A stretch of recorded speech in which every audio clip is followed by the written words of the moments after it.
Luto naman tayo ng pork caldereta. Lagyan ko na po ng mantika. Sunod ko po ay bawang.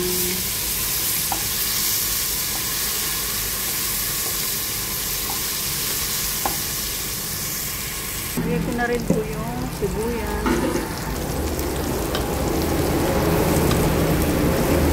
Isa-gisa lang po. Hanggang sa mag-brown, lagyan na rin po natin yung karne.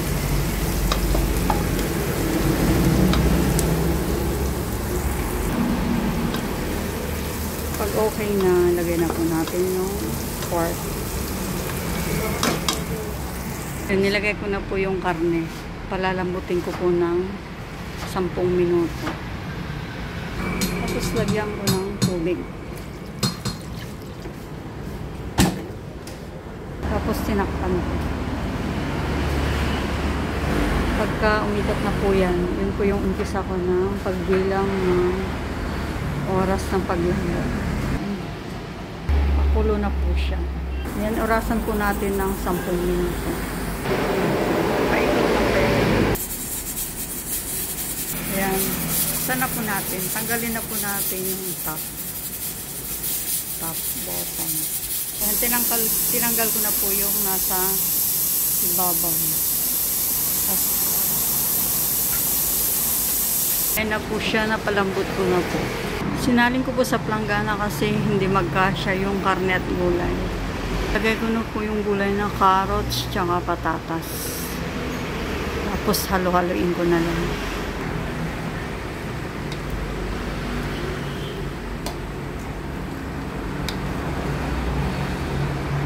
Ayan na po. Saka po lagyan po natin ng pamintang, durog, tapos asin,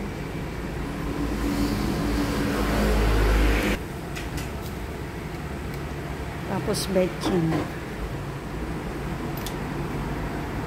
Tapos lagyan po natin ng 2 pork cubes. Lagyan na rin po natin ng tomato sauce.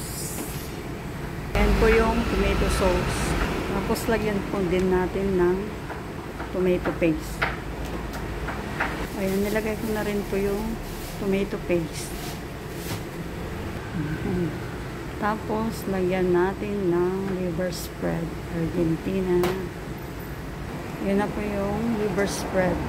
Tapos halo-haloin ko lang. Tapos nilagay ko na rin po yung bell pepper.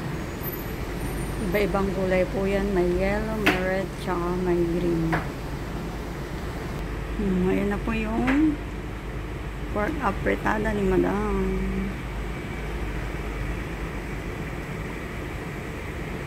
Ang sarap po.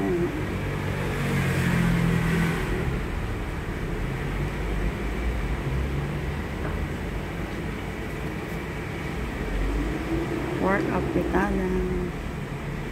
Kain na po tayo. Thank you po sa inyong panonood. Bye-bye.